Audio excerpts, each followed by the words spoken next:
Analyse de la structure financière et ratios. Utilisation du bilan fonctionnel. Une fois le bilan financier retraité, le bilan fonctionnel apparaît ainsi. Les ressources stables permettent de financer les emplois stables. L'excédent de ressources stables est appelé fonds de roulement. Il est égal aux ressources stables moins les emplois stables.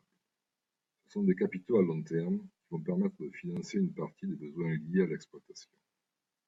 Ces besoins sont estimés par différence entre l'actif circulant et le passif circulant, c'est-à-dire les capitaux nécessaires pour financer les stocks et les créances partiellement couverts par les délais de paiement obtenus auprès des fournisseurs.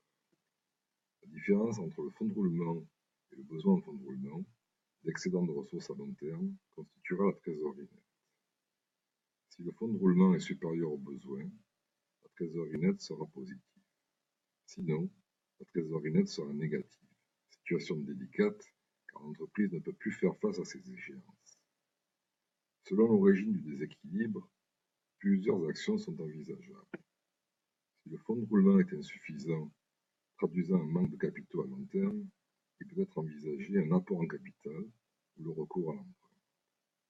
Si le besoin en fonds de roulement issu de l'exploitation est trop important, l'entreprise peut tenter d'agir sur les stocks pour les réduire, accélérer les délais de paiement des clients ou négocier des délais plus longs auprès des fournisseurs.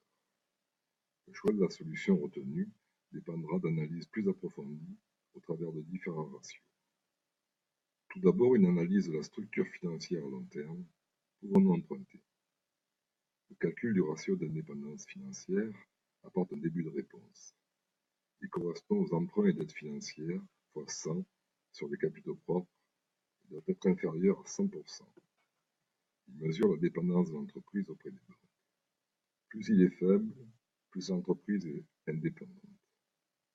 L'entreprise doit également pouvoir rembourser ses emprunts. Le calcul emprunts et dettes financières sur la CAF doit être inférieur à 3. Il s'agit de la capacité de remboursement qui doit représenter moins de 3 ans de capacité d'autofinancement. Ensuite, une analyse des composants du besoin en fonds de roulement, stocks, créances et dettes fournisseurs est nécessaire. Le poids des stocks est estimé en jours d'achat grâce au délai de rotation des stocks égal au stock moyen multiplié par 360 sur les achats hors taxe, par exemple 47 jours. Il traduit le volume de stock en nombre de jours d'achat nécessaires pour exploiter. Ensuite, il faut estimer le délai de rotation client égal aux créances TTC multiplié par 360 sur les ventes TTC, par exemple 33 jours de vente. Il traduit le nombre de jours de chiffre d'affaires qu'il faut financer en attendant le paiement des clients.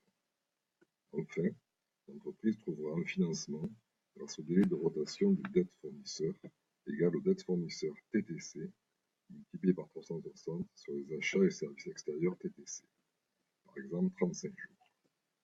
Il s'agit du délai de paiement accordé par les fournisseurs. Plus celui-ci est long, meilleure est la situation puisqu'on peut produire et encaisser avant de payer nos fournisseurs. Dans cet exemple, l'entreprise doit financer 46 jours de stock et 33 jours de vente alors qu'elle n'obtient que 35 jours de ses fournisseurs. Elle a donc un besoin important lié à son exploitation qu'elle doit couvrir par des capitaux longs, de fonds de roulement pour ne pas se trouver en difficulté. Ces ratios sont bien sûr comparés dans le temps et dans l'espace pour adapter la solution. Si les ratios de l'année précédente et du secteur sont les suivants, on peut constater qu'un dérapage fort a eu lieu sur les stocks.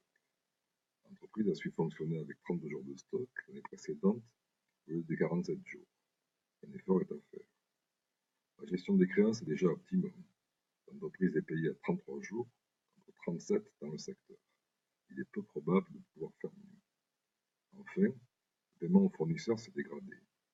Des 50 jours l'an dernier, l'entreprise est passée à 35 jours.